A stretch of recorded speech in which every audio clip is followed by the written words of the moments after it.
Doctor Narendra Dabholkar विवेक व्याख्यानमालेसाठी आज आपल्यामध्ये उपस्थित असलेले माननीय पठारे सर यांचा परिचय करून देण्याची जबाबदारी माझ्यावर आलेली आहे. जबाबदारी हा शब्दप्रयोग मी अत्यंत जबाबदारीने वापरतो आहे. याचं कारण असं की बहुआयामी अशा प्रकारचं व्यक्तिमत्व आहे. सरांचा माझा पहिला परिचय झाला तो मी 12वी पास झालो आणि वैद्यकीय शिक्षणासाठी गेलो आणि तिथे काही रमलो नाही आणि ते सोडून परत आलो. डॉक्टर राजेंद्र मोलोसे मला भेटले आणि ते म्हणाले की एक माणूस माणसामध्ये आला. त्याचा अर्थ मला फार कळला नाही.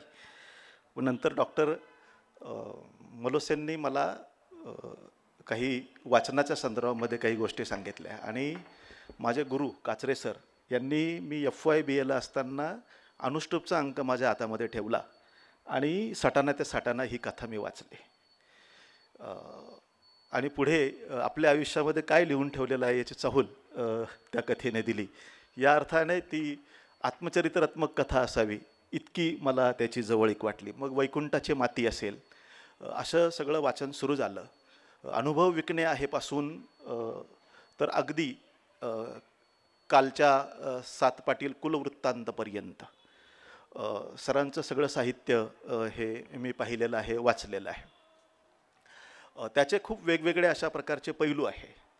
आणि महत्त्वाची गोष्ट म्हणजे मराठी भाषेच्या बाबतीमध्ये, शैलीच्या बाबतीमध्ये नेमाड्यांच्या कोसलानंतर ज्याची दखल घ्यावी भरीव अशा प्रकारचे प्रयोग भाषेच्या पातळीवर हे सर्वप्रथम कादंबरीमध्ये पठारे सरांनी केले.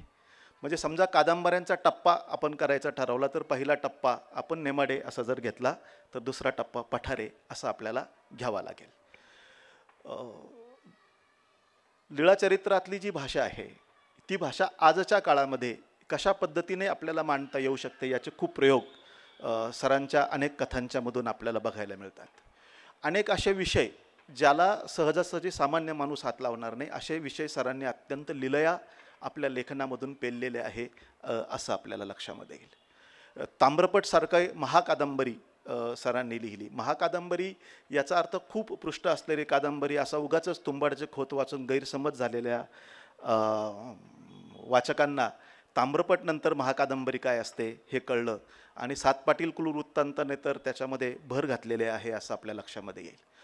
दुसरा आणखीन एक अत्यंत महत्त्वाचा अंगाचा मला सरांचा परिचय करून दिला पाहिजे तो असा की सर लेखक आहेत, म्हणजे कथा लेखक आहेत, कादंबरी लेखक आहेत, पण त्याचबरोबर विचार मांडणे ही सुद्धा अत्यंत महत्त्वाची गोष्ट आहे आणि तो विचार आचरणात आणणे ही सुद्धा अत्यंत महत्त्वाची गोष्ट आहे. जगभरामध्ये सध्या चर्चेमध्ये असणारा जो विषय आहे तो म्हणजे देशीवाद. म्हणजे आपण जगभरामध्ये जे वर्ल्ड लिटरेचर टुडे वगैरे सगळे लेखन आहे ते जर बघितलं आणि त्याच्यामध्ये भारतातल्या कुठल्या गोष्टीच्या विषयी या परदेशातल्या लोकांना किंवा पाश्चात्य विद्यापीठातल्या अभ्यास करणाऱ्या लोकांना आकर्षण वाटतं असं जर बघितलं तर त्या दोन गोष्टी आहेत. त्याच्यातली एक म्हणजे दलित साहित्य आणि दुसरं म्हणजे भारतातला देशीवाद. आणि या देशीवादाचे जे मुख्य दोन चाकं आहेत त्याच्यातलं एक नेमाडे सर आणि दुसरं पठारे सर आहे. सरांचं कोल्हापूरमधलं देशीवादावरचं आणि वसाहतवादावरची जी भाषणाची पुस्तिका आहे ती आपण आवर्जून वाचावी. किती वेगवेगळ्या प्रकारचं चिंतन सर करतात हे आपल्याला लक्षात येईल. फिजिक्सचे प्राध्यापक आहेत आणि मराठीमध्ये उत्तम लेखन केलेलं आहे. बऱ्याचदा असं घडलेलं आहे की गवस सरांचा अपवाद जर सोडला तर फार कमी मराठीच्या प्राध्यापकांनी दर्जेदार अशा प्रकारचं लेखन केलेलं आहे. विज्ञान शाखेतल्या शिक्षकांनी खूप चांगलं लेखन केलेलं आहे आणि एकूण सगळ्या साहित्यामध्ये एक वैज्ञानिक दृष्टिकोन आपल्याला बघायला मिळतो. सामान्य माणसांच्या विषयीची कणव आपल्याला बघायला मिळते. आणखीन खूप वाङ्मयीन वैशिष्ट्ये मला सांगता येतील परंतु आपण आणि सर यांच्यामध्ये मी फार वेळ थांबणार नाही कारण सर अधिक चांगल्या पद्धतीने आपल्याला सांगतील. फक्त एकच गोष्ट मी आत्ता सांगतो की समजा मराठीमध्ये याच्यानंतर ज्ञानपीठ पारितोषिक कुणाला मिळायचं असेल तर ज्या 2-3 लोकांची शक्यता आहे त्याच्यामध्ये एक शक्यता आपल्यासमोर बसलेली आहे. मराठी भाषेला किंवा भारतीय साहित्यातल्या भाषांना नोबेल पारितोषिक जर मिळायचं असेल तर कोण कोणाला मिळू शकतं, तर त्याच्यातली एक शक्यता आज आपल्यासमोर उपस्थित आहेत. त्या शक्यतेला मी विनंती करतो की आपण आपल्यासमोर आपलं वक्तव्य करावं. धन्यवाद. व्यासपीठावरील माझे मित्र भास्कर डोके आणि वंदना मते, समोर बसलेल्यांमध्ये खूप मित्र आहेत. म्हणजे धनंजय गोवर्धने हा माझा जीवश्य कंठस्थ मित्र केवळ एवढ्यासाठी पुण्याहून इथं आला. असे खूप जण आहे ज्यांच्या नावाचा उल्लेख करता येईल. बंधूंनो आणि भगिनींनो, मी व्यासपीठावरील असं म्हटलो त्यामुळे आपण कदाचित बिचकले असाल. विशेषतः बरे पुरोगामी लोक आहेत सगळे, ते विचारपीठ म्हणतात. म्हणजे व्यासाचं काय, व्यासाने काय घोडं मारलं आहे आपलं, मला कळत नाही.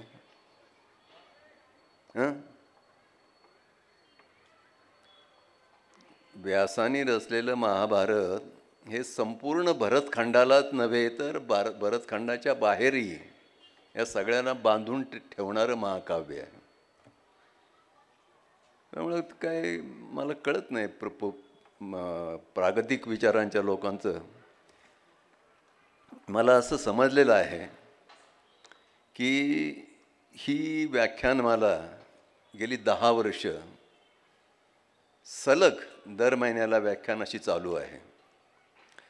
म्हणजे हे 133वे व्याख्यान आहे. आणि साधारणतः याच्यामध्ये सहभागी असलेली जी मंडळी आहेत ही डाव्या विचाराची, ब्रॉडली स्पीकिंग साधारणतः डाव्या विचाराच्या सगळ्या माणसांमध्ये प्रत्येक माणूस हा एक पक्ष असतो. हे असं असताना सुद्धा ही व्याख्यानमाला 10 वर्ष सलग चालते. याच्यासाठी मी आपणा सर्वांचं अंतःकरणापासून अभिनंदन करतो. मी उदोजी मराठा बोर्डिंग साधारणतः सगळ्या बहुजन विद्यार्थ्यांना, माणसांना माहिती असतं ऐकून. मी या संस्थेमध्ये अनेकदा 2-3 वेळा तरी आलेलो असेल कॉलेजच्या कॅम्पसमध्ये तिकडच्या. पण ह्या कॅम्पसमध्ये मी पहिल्यांदा आलो. आणि तुम्हाला सांगतो की त्या प्रवेशद्वारातून आत शिरल्याबरोबर मला असं वाटलं की मी कोल्हापुरात आहे. आता तुम्ही म्हणाल काय संबंध काय कोल्हापूरचा आणि इथं काय? तर कोल्हापुराचा म्हणजे संबंध म्हणजे छत्रपती शाहू महाराजांचा पुतळा एवढाच तो संबंध नाही. या इमारतींची रचना आणि एकूण वातावरण याच्यामुळं मला पहिल्यांदा ते मनात आलं. मग मी विचारलं तर ते बरोबर निघालं की महाराजांनी इथं काही देणगी दिली आहे आणि त्याच्यातून हे सगळं सुरू झालं. नाशिकमध्ये अर्थातच मी इतक्या जवळ राहतो त्यामुळं अनेकदा येणं होतं. पण आणि मला असंही समजलं की ह्या परिसराचा अशा प्रकारच्या व्याख्यानांसाठी वापर होण्याची ही काही अलीकडंच हे सगळं सुरू झालेलं असं मी ऐकलं. खरं म्हणजे हे सतत वापरलं गेलं पाहिजे, कारण इतकी सुंदर जागा नाशिकमध्ये सापडणार नाही. नाशिकमध्ये अनेक चांगली ठिकाणं आहेत, ही गोष्ट खरीच आहे. पण हा कॅम्पस आणि इथलं वातावरण अशा प्रकारच्या गंभीर विचारांसाठी, आदानप्रदानासाठी अतिशय उत्तम आहे. आणि हे असं चालू राहावं अशी सदिच्छा या निमित्ताने मी व्यक्त करतो. आता आजचा जो विषय आहे, मी साहित्याच्या दुनियेमध्ये थोडंफार काही केलेलं आहे. हा भास्करनी जे काय सांगितलं ते काय फारसं मनावर घेऊ नका. आपल्याकडं पद्धत असते, आलेला जो वक्ता आहे किंवा माणूस आहे त्याच्याविषयी अधिकाधिक चांगलं बोलायचे आणि त्या निमित्ताने काय अतिशयोक्त विधानंसुद्धा करायची. काय आहे की आता हे नोबेल पारितोषिकाचा त्यांनी उल्लेख केला भास्करनी. तुम्हाला एक इंटरेस्टिंग गोष्ट सांगतो की म्हणजे मी काम केलेलंच आहे. ते साहित्य अकादमी नावाची एक दिल्लीला राष्ट्रीय पातळीवरची संस्था आहे, जिच्यामध्ये मी 10 वर्ष सलग काम केलं होतं. पगारी नोकर म्हणून नाही, या भाषेचा प्रतिनिधी म्हणून. तर माझ्या अगोदर 10 वर्ष नेमाड्यांनी केलेलं होतं. तर ते देशातून कोणत्याही भाषेतलं एखाद्या माणसाचं नाव नोबेल पारितोषिकासाठी सुचवायचं हे काम साहित्य अकादमी करते. आणि नेमाडे एकदा त्या समितीशी संबंधित होते, प्रमुख होते त्या समितीचे, की या नाव सुचवायचं नोबेलसाठी भारतीय लेखकाचं. तर नेमाड्यांनी सांगितलं की म्हणले आम्हाला नाव सुचवायचंच नाही, आम्ही एवढी वर्ष आमच्याकडे लोक लिहितात, दरवर्षी आम्ही नाव तुम्हाला सुचवतो, आम्हाला नकोच आहे नोबेल पारितोषिक, नाव नील, अजिबात सुचवायचं नाही. काय फरक पडणार आहे म्हणले नोबेल पारितोषिकाने, आम्हाला नको आहे. तर त्याच्यावर जे आपलं परराष्ट्र मंत्रालय त्यांच्याकडून फोन आला की ते म्हणले अहो असं करू नका, काहीतरी कोणाचं तरी नाव सुचवा, ते परराष्ट्रीय जे त्या देशाचे आपले संबंध बिघडतील. आता ही परिस्थिती आहे की देशादेशांचे संबंध चालू ठेवण्यासाठी तुम्ही आपलं दरवर्षी नाव द्यायचं आणि त्यांनी त्याचा विचारसुद्धा करायचा नाही. तर त्यामुळं काहीतरी नाव त्यांना पाठवायला लागलं वगैरे. त्यामुळं खरं म्हणजे नोबेल पारितोषिकांनी काय फरक पडणार आहे. आपल्या देशामध्ये इतकी मोठे लेखक होऊन गेले. आता प्रेमचंद सारखा लेखक आहे हिंदीमधला, हा फार म्हणजे श्रेष्ठ दर्जाचा लेखक आहे.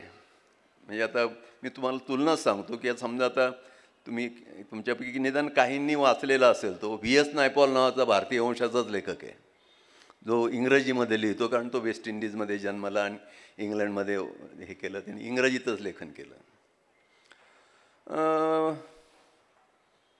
मी वाचलेलं आहे, एनिग्मा अरायवल म्हणा, किंवा त्या बेंड इन द गँजिस, किंवा वुंडेड सिव्हिलायझेशन, अशी अनेक पुस्तकं मी त्याची वाचलेली आहेत.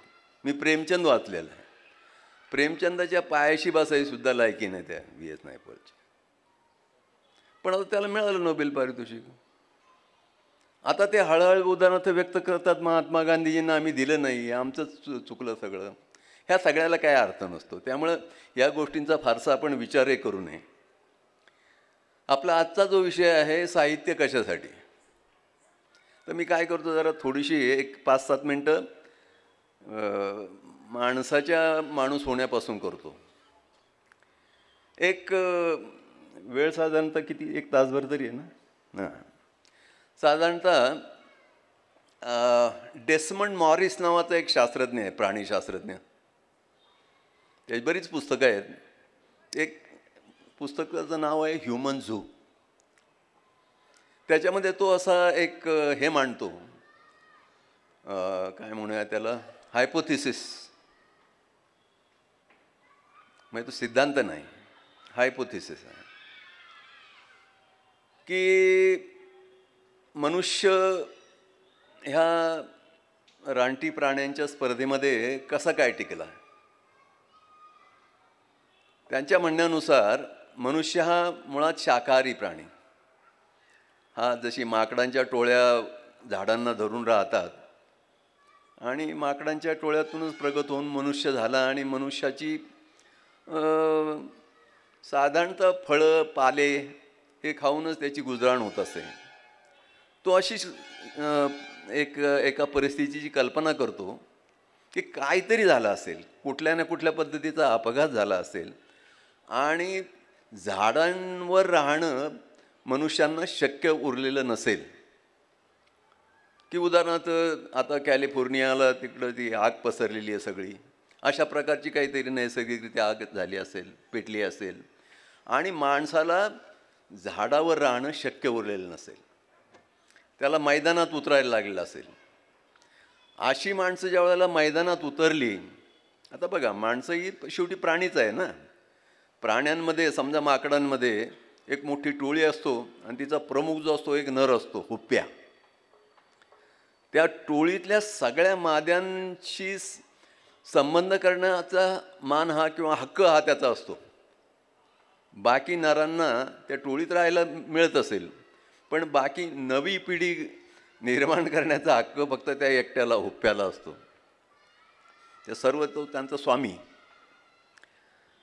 मनुष्याच्या टोळीचे जवळपास त्याच प्रकारचा असेल असं तो म्हणतो की हा एकटा स्वामी, म्हणजे याला चॅलेंज करायचा तर तरणा जो नर आहे तो त्याच्याशी युद्ध करून त्याला पराभूत करणे आणि मग त्यांनी स्वामी होणे, या प्रकारचं या प्रकारची एकूण पद्धत साधारणतः त्यांच्यामध्ये एस्टॅब्लिश झालेली असेल, मनुष्यांमध्ये सुद्धा. पण ज्या वेळेला तो मैदानात उतरला त्यावेळेला त्याला खाण्यासाठी उपलब्ध फळं नव्हती, झाडपाला नव्हता, तर अशा वेळेला प्राणी खाऊनच, शिकार करूनच तग धरणं शक्य होतं. आता याच्यामध्ये गंमत अशी आहे की शिकार करणं ही सोपी गोष्ट नव्हती, कारण शिकार करणारे जे शिकारी होते, लांडगे असतील, सिंह असतील, वाघ असतील, हे अत्यंत शिकारीच्या दृष्टीने अत्यंत विकसित झालेले लोक होते. त्यांचे जबडे ताकदवान होते, त्यांचे दात ताकदवान होते, त्यांचे पंजे ताकदवान होते. त्या मानाने मनुष्य हा खूपच दुबळा. पण एक फरक होता, मनुष्याचा मेंदू सगळ्यात जास्त विकसित होता. या सगळ्या प्राण्यांच्या तुलनेमध्ये त्याचा मेंदू विकसित मोठा असा होता. आता मेंदूचा सुद्धा विकास मनुष्याचा का झाला असेल, तर त्यांनी इतक्या प्रकारच्या झाडांचा पाला खाल्ला असेल, फळं खाल्ली असतील, त्याच्या वेगवेगळ्या प्रकारचे जे जेनेटिकली ज्या काही गोष्टी येतात त्या एकत्र येऊन त्याचा विकास झालेला आहे. आता आज आपण जर तुलना केली तर आपण मोजक्या 2-4 भाज्या खातो, मेथी, पालक, मोड आलेली कडधान्य. अगदी खरं म्हणजे ही आता कमी झालेली आहेत. म्हणजे अगदी आपण प्रगत अमेरिका आहे, अमेरिकन माणसाचं उदाहरण घ्यायचं ठरलं तर अमेरिकन माणूस कोणती भाजी खातो जास्तीत जास्त? बटाटा, बाकी नॉनव्हेज, मटण. त्यामुळे मनुष्य मात्रांचा आता मेंदूचा विकास होणं जवळजवळ थांबलेलं आहे. पण एकेकाळी जो काही विकास झाला त्याच्यातून त्यांनी हत्यारं तयार केली, जी प्राणी कोणी करू शकत नाही, पण मनुष्य करू शकला, कारण त्याच्या मेंदूचा विकास झाला होता. त्यांनी अधिकची हत्यारं तयार केली. एवढंच नाही तर या हत्यारांनी इतक्या मोठ्या प्राण्यांची हत्या करणं, शिकार करणं आपल्याला शक्य होणार नाही, म्हणून टोळीनी शिकार करणं हे त्यांना आवश्यक झालं. टोळीनी शिकार करणं ही सांघिक गोष्ट आहे. ती सांघिक गोष्ट असल्यामुळं सगळ्यांना, प्रत्येकाचा काही ना काही रोल आहे. नुसत्या एक जो हुप्प्या आहे प्रमुख, तेवढ्याच्या नेतृत्वावर भागत नाही, तर प्रत्येकाला जो रोल असल्यामुळे तो सगळ्यांनी रोल आपापला केला तरच तुम्हाला शिकार करता येणं शक्य आहे. आता प्रत्येकाला रोल आहे म्हटल्यानंतर त्याच्या पुढची गोष्ट प्रत्येकाला सांभाळून घेतलं पाहिजे. एक नेता असेल पण त्याच्यामध्ये प्रत्येकजणांनी काम जर करायचं असेल तर त्याला सांभाळून घेतलं पाहिजे. याच्यातून प्रत्येकाचं सगळ्या प्रकारचं समाधान होईल अशी परिस्थिती निर्माण करणं, अशा प्रकारची कल्पना म्हणण्यात काय अर्थ नाही आहे, पण असं काहीतरी विचार याच्यामध्ये आला आणि त्याच्यातून स्त्री आणि पुरुषाच्या जोडीची, कारण प्रत्येकाला संतुष्ट ठेवलं पाहिजे तर आपल्याला हे सगळं करता येईल. अशा प्रकारे येऊन साधारणतः जोडी आणि कुटुंब अशा प्रकारच्या संस्थांचा विकास सुरू झाला. आता हे सगळं दीर्घकाळ चाललं असेल, हजारो वर्ष चाललं असेल, कारण शेवटी काय जे काय बदल व्हायला पाहिजे तर ते काय सहजासहजी पटकन होत नाही. विशेषतः सुरुवातीच्या काळातले बदल हे 1000 वर्षांनी, 10,000 वर्षांनी, 1,00,000 वर्षांनी वगैरे अशा प्रकारे ते झालेले असतील.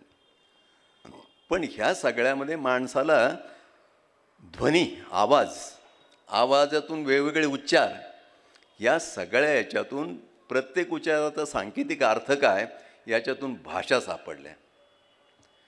भाषा सापडणं ही सगळ्यात ज्या काही महत्त्वाच्या क्रांत्या आहेत मानवी आयुष्यामधल्या, भाषा सापडणं. तुम्ही बघा जगभर इतक्या प्रत्येक ठिकाणी वेगवेगळ्या भाषा आहेत, हजारो भाषा आहेत. आता त्यातल्या बऱ्याचशा संपण्याच्या परिस्थितीमध्ये संपल्या आहेत, ही गोष्ट खरी आहे. पण ही अद्भुत गोष्ट आहे की पृथ्वीच्या पाठीवर हजारो भाषा आणि हजारो प्रत्येक भाषेचं आपला जन्मापासूनचा ते आत्तापर्यंत एक ज्ञानाचं कॉर्पस साठा प्रत्येक भाषेत असणं ही फार मोठी श्रीमंती आहे. एखादी भाषा संपते तेव्हा तिच्याबरोबर तिच्यामध्ये शिल्लक असलेल्या ज्ञानाचा साठा संपून जातो, नाहीसा होतो. याची उदाहरणं आपल्याला सहज घेता येतील. म्हणजे अलीकडं मी माझ्या वाचनात असं आलं की आपल्याकडे जी सुनामी आली होती त्या सुनामीच्या काळामध्ये फार मोठी मनुष्यहानी, जीवितहानी झाली, प्राण्यांची हानी झाली. अगदी आपल्या आंध्र तामिळनाडूपासून तिकडं श्रीलंका, इंडोनेशियातल्या अनेक बेटांवर खूप ठिकाणी मनुष्यहानी आणि एकूणच वित्तहानी, प्राण्यांचा हानी, असं सगळ्या प्रकारची हानी प्रचंड मोठ्या प्रमाणावर झाली. पण त्यांच्या लक्षात असं आलं शास्त्रज्ञांच्या की अंदोबान निकोबार बेट समूह मधल्या काही बेटांवर एकही माणूस मेला नाही. मग ते जरा अधिक माहिती घ्यायचा प्रयत्न केला, संशोधन केलं गेलं. ते म्हणले काहीतरी कोणीतरी मरायला पाहिजे ना, इकडे सुनामी आलेलीच होती. मग तिथं ते माहिती घेताना, संशोधन करताना त्यांच्या लक्षात असं आलं की ह्या बेटांवर ज्या भाषा बोलल्या जात होत्या त्या भाषांमध्ये सुनामी येण्याची आगाऊ पूर्वसूचना मिळण्याचं ज्ञान होतं.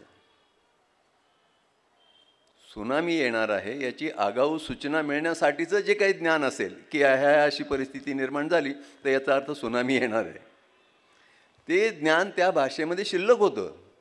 त्यामुळे सुनामी येणार आहे त्या लोकांना कळल्यानंतर ते आधीच सुरक्षित ठिकाणी निघून गेले, त्यामुळे ते कुणी मेलं नाही. आता ह्या भाषा जवळजवळ संपलेल्या आहेत. त्या भाषा बोलणारी 6 माणसं, 10 माणसं, 200 माणसं अशी उरलेली आहेत. त्यामुळे भाषेचं हे जे महत्त्व आहे ते खूप जास्ती आहे. भाषा असेल, गायन, गीत असेल, ह्या सगळ्यांना फार महत्त्व आहे. म्हणजे आपल्याकडचं गीताच्या बाबतीत तर बघा की 1962 साली चीनने आपल्यावर आक्रमण केलं आणि ते लडाख आणि नेपा, त्याला नेपा म्हणत असत, नॉर्थ ईस्ट फ्रंटियर प्रोव्हिन्सेस, म्हणजे आसामच्या जी आता नवीन 7 सिस्टर्स झाली, 7 राज्य, त्या भागावर एक मोठं आक्रमण झालेलं होतं. तर युद्धामध्ये तुम्हाला शस्त्र, सैन्य ह्या सगळ्या गोष्टी महत्त्वाच्याच असतात. पण याच्या बरोबरीने किंवा याच्यापेक्षा अधिक महत्त्वाची गोष्ट म्हणजे प्रचार, लोकमत. लोकमत जर तुम्ही स्वतःला अनुकूल करून घेतलं तर सगळ्या गोष्टी बऱ्याचशा सोप्या होऊन जातात. तर चीन्यांनी पाहिलं, त्यांना माहितीच होतं की हे जे लोक आहेत नॉर्थ ईस्टमधले हे आपल्यासारखे जास्ती दिसणारे आहेत. पिवळसर रंग, बारीक डोळे, चपटं नाक किंवा एकूण जी अंगइष्टी जी आहे ती चीन्यांसारखी आहे. त्यांनी प्रचार असा सुरू केला की अरे तुम्ही आणि आम्ही एक लोक आहोत, एकमेकांसारखे आहोत. तुम्ही आणि आम्ही एक लोक, तुम्ही आमच्याबरोबर या. ह्या भारतीय ते परके आहेत तुम्हाला, तुम्ही आमच्याबरोबर या, आपण एकत्र राहून नवं काही निर्माण करू. ह्या लोकांना सुरुवातीला ते पटलं की बरोबर आहे, हे आपल्यासारखे दिसणारे लोक आहेत. मग त्यांच्यामधले काही जे वृद्ध होते ते म्हटले अजिबात बरोबर नाही. तर हे म्हटले का? ते म्हणले आमच्याकडं गाणी आहेत, परंपरेने आलेली गाणी आहेत आणि त्या गाण्यांमध्ये सगळं इतिहासच आहे की तुमच्या पूर्वजांनी युनान प्रांतांमधून आमच्या पूर्वजांना मारहाण करून हाकललेलं आहे. या भूमीनी या भारतीय लोकांनी आम्हाला आश्रय दिला, आपलं मानलं, आम्ही भारतीय आहोत, तुम्ही आमचे शत्रू आहात. आता हे जे ज्ञान आहे हे केवळ त्या वाङ्मयामुळं, वाचिक जे साहित्य असायला वाङ्मय म्हणतात, त्याच्यामुळं त्या लोकांमध्ये उरलं. त्यामुळं ही या प्रकारच्या अनेक गोष्टी आपल्याला सांगता येतील. तर मी म्हटलो की भाषा हा पहिली गोष्ट अशी आहे की भाषेमुळं आपल्या याच्यामध्ये क्रांतीच झाली. पण आता उदाहरणार्थ भारतीय साहित्यामध्ये वेद वाङ्मय आहे. वेद वाङ्मय जोपर्यंत लिपी नव्हती तोपर्यंत वेद वाङ्मय टिकून ठेवण्यासाठी त्याच्या म्हणण्याच्या पाठांतराच्या लयी निर्माण केल्या गेल्या आणि लयीच्या ठेक्यावर ते पिढ्यानं पिढ्या पुढं सरकत राहिलं.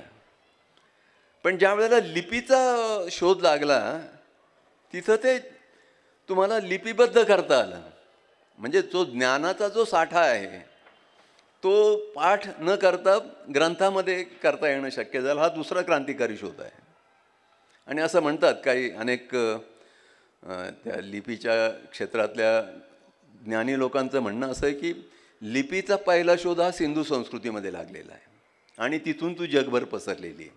अगदी बॅबिलोन म्हणा, खाल्डियन म्हणा, हे सगळ्या ह्या अरब व्यापाऱ्यांनी हिंदुस्थानातून सिंधू देशातून जगभर ती नेलेली आहे आणि तिची वेगवेगळी व्हर्शन्स ही जगभर प्रचलित झाली.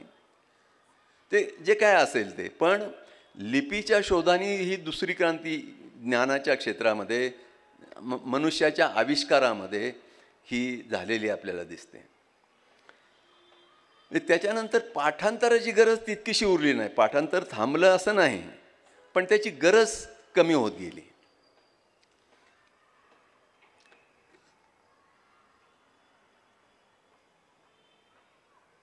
आता या सगळ्या सकट मी एक प्रश्न उपस्थित करतो की हे सगळं बरोबर आहे, हे ज्ञान आहे, भाषेचं आहे, लिपीचं आहे, पण हे साहित्य नावाच्या भानगडीची काय गरज काय? म्हणजे आज आपल्याला लिपी माहिती आहे, आपण शिकलेलो असतो, आपल्याला भाषा येते, पण समजा साहित्य वाचलं नाही, कादंबऱ्या, कविता, नाटकं काय काय केलं नाही, तरी माणूस सुखाने जगू शकतोच ना. साहित्य कशासाठी पाहिजे? साहित्याची काही गरजच नाही ही धारणा आज आपल्याकडं प्रतिष्ठित आहे. म्हणजे मध्यंतरी मनमोहन सिंग पंतप्रधान असताना आणि ते म्हणजे या बाबतीत काय फारसा काय फरक झालेला नाही, ते बदलले आणि आता नवीन वेगळे असले तरी एक समिती नेमलेली होती आणि शिक्षणाच्या संबंधामध्ये कसं धोरण असावं त्याच्या शिफारसी मागवलेल्या होत्या. तर त्याच्यात प्रामुख्याने उद्योगपती होते, भारतातले ज्येष्ठ. कारण उद्योगपती हा शेवटी काय असतो की तो लोकांना उद्योग देणार, त्यामुळे त्याच्या मताला वजन होतं आणि सगळे मोठे उद्योगपती आपले त्या समितीमध्ये होते. या उद्योगपतींनी असं सांगितलं की हे जे सायन्स, टेक्नॉलॉजी, इंजिनिअरिंग, मेडिसिन म्हणजे ॲप्लाइड सायन्सेस, सॉफ्टवेअर टेक्नॉलॉजी किंवा या प्रकारचे जे विषय आहेत हे शिकवले गेले पाहिजेत. ते उपयोगी आहेत, त्याच्यामध्ये काम मिळेल. पण हे बाकीचे आर्ट्सचे विषय आहेत, भाषा, तर्कशास्त्र, तत्त्वज्ञान, राज्यशास्त्र, याचा काय उपयोग काय? हे नाही शिकवले तरी चालतील. आणि बाकी ते साहित्य वगैरेचं काय कारणच नाही, ते वाचतील लोक. आपल्याकडं एकूण साहित्याकडं जे बघायची जी दृष्टी आहे ती या प्रकारची आहे. याच्या उलट आपला जो काय त्या मुलाचं नाव JNUमध्ये प्रोफेसर आहे, बुरा नावाचं पुस्तक लिहिलेलं, शरद बावेस्कर. शरद मला सांगत होता, कारण तो फ्रान्समध्ये तिकडं PhD केली आहे त्याने, तो फ्रेंच तत्त्वज्ञानाचा प्रोफेसर आहे. तो म्हणत होता, सर तिकडचं जे सिलॅबस आहे फ्रेंच भाषेतलं, एकूण शिक्षणाचं जे अभ्यासक्रम आहे, तर त्यांच्या अभ्यासक्रमामध्ये तत्त्वज्ञान, फिलॉसॉफी हा विषय केंद्रस्थानीचा विषय आहे. आपल्याकडं म्हणजे बहुतेक स्क्रू ढिला झालेले लोक मानले जातात तत्त्वज्ञान शिकणारे. तर्कशास्त्र आणि मानसशास्त्र आणि तत्त्वज्ञान हे बहुतेक डोकं बिघडल्याचं काम आहे असं साधारणतः आपल्याकडं मानलं जातं. आणि तिकडं त्या फ्रान्समध्ये अभ्यासक्रमामध्ये संपूर्ण एकूण याच्यामध्ये तत्त्वज्ञान हा केंद्रस्थानीचा विषय मानला जातो. म्हटलं हाच फरक आहे फ्रेंचांमध्ये आणि आपल्यामध्ये. हा वस्तुतः आपल्या सांस्कृतिक परंपरेचा, आता मी हा शब्द जरा जपून वापरतो कारण सांस्कृतिक परंपरा अनेक प्रकारच्या मानता येतात, पण समजा प्रागतिक सांस्कृतिक परंपरा असं थोडं सोयीसाठी थोड्या वेळासाठी म्हणून, तर त्याच्यामध्ये साहित्याला महत्त्व आहे, विचारामध्ये नक्की महत्त्व आहे. मग आज ते नाही आहे. तर ते नसल्याने काय होऊ शकतं याचा आपण आता विचार बोलताना करूच. पण बघा, एक साधं वास्तव घ्या की महाभारतासारखा जो ग्रंथ आहे, जगातल्या कोणत्याही भाषेमध्ये या दर्जाचं महाकाव्य की ज्याने हजारो वर्ष संपूर्ण उपखंडाला या प्रकारे बांधून ठेवलेलं असणं, एखाद्या कवितेने किंवा एखाद्या महाकाव्याने पिढ्यानपिढ्या अनेक भाषांमधले भारतीय उपखंडातले सगळे लोक एकमेकांशी जोडलेले ठेवणं आणि ते महाकाव्य प्रत्येक पिढीने पुन्हा पुन्हा लिहिणं, अगदी उच्च शिक्षितांपासून, ज्ञानी लोकांपासून ते सामान्य अशिक्षित लोकांनी सुद्धा ते लिहिलं आहे. तर हे साहित्याच्या प्रभावाचं इतकं उत्तम उदाहरण जगात कुठं नाही. आपल्याकडं समजा शेक्सपियर हा जगातला मोठा नाटककार किंवा साहित्यिक मानला जातो, कारण इंग्रजी जगभर पोचलेली आहे ना. पण त्याच्यापेक्षा तुकाराम हा श्रेष्ठ आहे. तुम्ही म्हणाल मग कसं काय, मराठीच्या पलीकडे कोणाला माहीत नाही? एक तर पहिली गोष्ट, तुकाराम हा जगातल्या सगळ्याच भाषांमध्ये पोचलेला आहे हे आपल्याला माहीत नाही. मी पुढं बोलेनच त्याच्याबद्दल. पण तुम्हाला बघा, एक साधी गोष्ट बघा की शेक्सपियर एवढा मोठा आहे, प्रत्येक इंग्रज माणसाला समजा विचारलं की शेक्सपियरच्या साहित्यातलं, नाटकातलं एखादी ओळ आहे का पाठ तुला, तर असे लाखो निघतील की ज्यांना काही नाही माहिती नाही. पण तुकारामाची कविता जी आहे, 2 ओळी आहेत का माहिती? नक्की माहिती आहेत. विशेषतः अशिक्षित असेल तर त्याला जास्ती माहिती असतील. आपण शिकतो त्यावेळेला आपण ह्या गोष्टी विसरत जातो, कारण आपल्याला बरंच सगळं ज्ञान घ्यायचं असतं. मनुष्याचा मेंदूचा इतका छोटा भाग एका संपूर्ण आयुष्यामध्ये वापरला जातो, बाकीचा वायाच जातो सगळा. ते असो. तर मुद्दा याचा आहे की साहित्याला महत्त्व का द्यायचं आणि आपल्या भाषेमध्ये कधी होतं. तर मी सांगितलं की आपल्या भाषेमध्ये एका महाकाव्याने एवढा भाषेमध्ये किंवा भाषिक संस्कृतीमध्ये इतका प्रभाव असणं हे जगात कुठं नाही आहे. हे इलियड आणि ओडेसी वगैरे यांचाही असा या दर्जाचा प्रभाव नाही, महाभारताच्या दर्जाचा.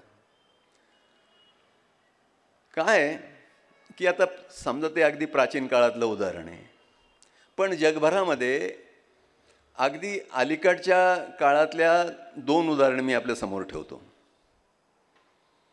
अलीकडच्या काळामध्ये रशियन भाषेमध्ये आणि फ्रेंच भाषेमध्ये ज्याला एक जागतिक दर्जाचं साहित्य दीर्घकाळ निर्माण झाल्याचं आपल्याला दाखवता येईल. रशियामध्ये 2च नावं जरी घेतली, दॉस्तोयेव्स्की आणि टॉल्स्टॉय, ते नंतर अगदी शॉलोखॉवपर्यंत, हे सगळे मोठे जागतिक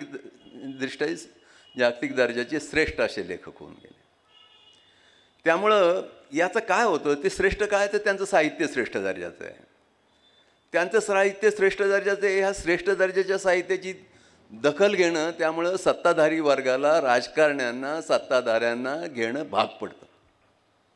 कारण त्यांचा प्रभाव सामान्य माणसावर, जनमानसावर पडलेला असतो किंवा तो पडत असलेला दिसत असतो. शेवटी राजकारणी हे हुशार लोक असतात, बुद्धिमान लोक असतात. अगदी अशिक्षित राजकारणीसुद्धा अत्यंत बुद्धिमान असतो, हे लक्षात घ्या.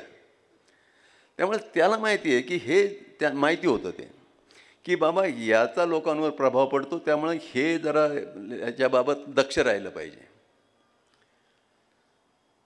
म्हणजे लेनिननी त्याच्या शेवटच्या काळामध्ये तो आजारी पडला होता आणि मला त्या प्रदेशाचं नाव आठवत नाही, सोची किंवा असा काहीतरी भाग असेल, कोरड्या हवेच्या ठिकाणी राहायला गेलेला होता बायकोला घेऊन तो.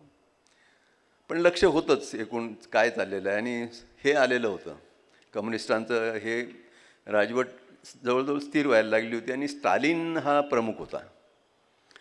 तर त्या काळामध्ये अनेक पातळीवर लेनिनचं वाचन अतिशय उत्तम होतं. आपल्याला माहिती असेल, जर्मन आणि रशियन भाषेतलं जास्ती करून अतिशय उत्तम वाचन होतं. तर त्या काळामध्ये रशियामध्ये एक प्रोटोकल्ट नावाचं मॅगझिन निघत असे. तर ह्या प्रोटोकॉलचा जो संपादक होता तो त्या अतिशय म्हणजे आधुनिक सगळ्या गोष्टी तो सगळा मांडायचा. प्रोटोकल्ट म्हणजे प्रोलेटरिएट कल्चर, जनसामान्यांची संस्कृती. आता इथपर्यंत ठीक आहे. एका अंकामध्ये त्यांनी प्रोलेटरिएट सायन्स असा एक सिद्धांत मांडला. आता त्यांनी ते मांडल्यानंतर ते लेनिनच्या वाचनात आलं. लेनिन म्हणलं हा कोण मूर्ख माणूस आहे, सायन्सचा ते तुम्ही प्रोलेटरिएट आहात की ॲफ्ल्युएंट क्लासमधले आहात याच्याशी काही संबंध नाही. विज्ञान हे पिढ्यानपिढ्या प्रचंड संशोधन करून, अभ्यास करून, विचार करून, अनेक प्रकारचे तर्क मांडून, त्याचा प्रायोगिक पडताळा घेऊन हे सगळं करून झालेलं असतं. हे गरिबाचं विज्ञान आणि श्रीमंताचं विज्ञान असली काही भानगड नाही आहे. या मूर्खाला बंद करायला सांगा. तो लेख तर त्याला मागं घ्यायलाच लागला, पण ते सगळंच ती मुवमेंट जी होती ती त्याला बंद करायला लागली. नंतरच्या काळामध्ये स्टालिनसुद्धा याच्या बाबत अतिशय कॉन्शियस होता. विशेषतः ही जी मोठे जे लेखक होते त्या काळातले, यांचं लेखन प्रेसला जाण्याच्या आधी तो स्वतः वाचून काढीत असे, असा उल्लेख एका ठिकाणी आढळतो. मी त्याला संदर्भही देतो. एक C.P. स्नो नावाचा ब्रिटिश कादंबरीकार होता. हा काही फार उच्च दर्जाचा नाही, पण चांगला. मी आपल्या इकडच्या पॉप्युलर लेखक नासी फडके वगैरे असे समजा तुम्ही. तर C.P. स्नोनी एक व्यक्तिचित्रणात्मक ग्रंथ आहे त्याचा, व्हरायटी ऑफ मेन. त्या ग्रंथामध्ये अनेक चांगल्या लोकांची कॅरेक्टर स्केचेस त्यांनी लिहिलेले. त्यात एक स्टालिनचं आहे. तर स्टालिनच्या बाबत तो असं म्हणतो की हा जे मेजर रायटर्स आहेत, मोठे लेखक आहेत, ह्या सगळ्यांची हस्तलिखितं स्वतः तो वाचत असे, अशा प्रकारची वदंता रशियामध्ये होती. मग ज्याचं नावाचा मी उल्लेख केला तो व्लादिमीर शालोखॉव. हा नोबेल लॉरिएट आहे. And quiet flows the Don नावाची त्याची कादंबरी आहे, जी मराठीमध्ये आपल्याकडे उपलब्ध आहे. साहित्य संस्कृती मंडळाने ती छापलेली आहे. अनुवाद फारसा चांगला नाही. अर्थात मी अनुवादच वाचलेला आहे इंग्रजीमध्ये, कारण रशियन मला समजत नाही. पण शालोखॉवनी ज्या वेळेला ही कादंबरी लिहिली, 4 खंडातली मोठी कादंबरी आहे, बृहत कादंबरी आहे, त्यांनी पहिल्यांदा लिहिली त्यावेळेला तो 23 वर्षाचा होता. इतकं तरुण पोरगं ज्याचं नाव झालेलं नाही काय नाही, ते शालोखॉव स्टालिनच्या नजरेतून निसटलं ते. आणि ती म्हणजे कुठल्याही इझममध्ये न अडकता मानवी संबंधाचं अतिशय दाहक अशा प्रकारचं चित्रण करणारी श्रेष्ठ कादंबरी मानली गेली. तिला नोबेल प्राईज मिळालं. पण ते पुढचं व्हॉल्यूमच्या वेळेला स्टालिनच्या लक्षात आलं की हे वेगळं आहे, हे जरा आपल्या विरोधात जाईल असं आहे. मग त्यांनी नेहमीच्या आसराचा उपयोग करून त्याला पार्टीचा मेंबरच करून घेतला. म्हणजे आता याला आपल्या याच्या बाहेर जाता येणार नाही. म्हणजे आणि पुढं त्याची आणखीन एक कादंबरी आली, व्हर्जिन सॉईल अपटर्न नावाची. तर ती सामान्य आहे. तर या प्रकारे साहित्य हे समाजावर प्रभाव पाडतं. या प्रकारच्या धारणा जिथं साहित्य त्या दर्जाचं लिहिलं जातं त्या समाजामध्ये प्रस्थापित असतात. त्या प्रकारचं साहित्य, त्या दर्जाचं साहित्य निर्माण झालं पाहिजे की जे समाजावर प्रभाव पाडेल. ते होत नसेल तर समाज तरी कशाला हे करेल. आता समजा लेखकाने आजच्या काळामध्ये तक्रारी केल्या, काय हो लेखकाला काय महत्त्वच राहिलेलं नाही. कसं राहील? तुम्ही जनमानसावर किती प्रभाव टाकू शकता हे तुमचं तुम्ही स्वतःला तपासा ना. दुसरं उदाहरण मी तुम्हाला फ्रान्सचं मी तुम्हाला फ्रेंच भाषेतलं मी म्हटलो की फ्रेंच भाषेमध्ये नजीकच्या भूतकाळामध्ये श्रेष्ठ दर्जाचं साहित्य सलग दीर्घकाळ लिहिलं गेलेलं आहे. एक उदाहरण तुम्हाला सांगतो. व्हिक्टर ह्युगो नावाचा लेखक होता. ला मिझराबल म्हणजे हा आपल्या साने गुरुजींनी त्याच्या अनुवाद केलेला आहे. भावानुवाद आहेत. म्हणजे असा दुःखी या नावाची कादंबरी आहे बघा. साने गुरुजींचं काम फार मोठं आहे. हा फार मोठा लेखक होता. त्या काळात ते फडके खांडेकर किंवा प्रवृत्तीचे माडखोलकर वगैरे हे लोक, हे काय रडकार लेखक आहे, रडवा लेखक आहे, लहान मुलांचा लेखक आहे असं म्हणून त्यांची संभावना करत होते. प्रत्यक्षामध्ये साने गुरुजी हे श्रेष्ठ दर्जाचे लेखक होते ह्या सगळ्यांच्या तुलनेमध्ये. तर मी कशाबद्दल बोलत होतो? हां, व्हिक्टर ह्युगो. हां, या दॅट्स राईट, ला मिझराबल. तर व्हिक्टर ह्युगो हा अतिशय लोकप्रिय लेखक होता तिथला. खरं म्हणजे ह्युगोच्याबद्दल अनेक विरोधी मतं होती, पण लेखकाचं एक कामच असतं प्रस्थापित ज्या धारणा आहेत त्याच्या विरोधात उभं राहणं आणि त्या धारणांचा त्याला वाटणारं जे सत्य आहे ते मांडणं. तर ह्युगो ते करत होता. अगदी त्याला म्हणजे तो तरुण असताना ते तरुण लेखकसुद्धा म्हणले हा फार अश्लील लिहितो, खराब आहे हा. पण तो लोकप्रिय होता आणि तो श्रेष्ठ दर्जाचा लेखक होता. साने गुरुजींनी काय उगीचच अनुवाद केला नसेल. अर्थात ला मिझरेबल पण मी वाचली आहे, हंचबॅक ऑफ नॉर्थर मी वाचलेली आहे. तर झालं असं की फ्रान्समध्ये त्या काळामध्ये एका सेनापतीवर काही आरोप त्याच्यावर करण्यात आले, खटला झाला आणि त्याला फाशीची शिक्षा किंवा जन्मठेपेची शिक्षा झाली. तो जो सेनापती होता तो ज्यू होता आणि बाकी जे सेनापती ज्यांनी त्याच्यावर केस केलेली होती ते फ्रेंच होते, सगळे फ्रेंच युरोपियन. तर तो खोटा त्यांनी कट करूनच त्याच्यावर तो खटला, त्याच्यावर तो आरोप केला होता आणि व्यवस्थेचा वापर करून त्याला ती शिक्षा झालेली होती. याच्या विरोधामध्ये त्याची बायको, त्या ज्यू सेनापतीची बायको त्या देशातल्या अनेक लोकांना भेटायची जाऊन आणि ती तिचं गाऱ्हाणं सांगायची की माझा नवरा हा निरपराध आहे आणि तुम्ही त्याच्यासाठी काहीतरी केलं पाहिजे. आणि असं काय फारसं कोणी काय करणार ना, न्यायव्यवस्थेच्या पुढं किंवा एकूण झालेल्या सगळ्या याच्यामधले इतके मेजर मोठमोठे लोक असल्यामुळं कोणी काय करणं शक्य नाही. या सगळ्या प्रोसेसमध्ये ती ह्युगोकडे गेली, त्याला भेटायला गेली आणि अतिशय आत्मविश्वासाने तिने विचारलं की काय तू सध्या काय करतोस? तो म्हणला मी काय करणार, मी कादंबरीकार आहे, मी कादंबरी लिहितोय म्हणे. ती म्हणाली तुझी कादंबरी लिहिणं आणि एखाद्या निरपराध माणसाचा जीव जाणं याच्यामध्ये तू काय महत्त्वाचं मानतोस?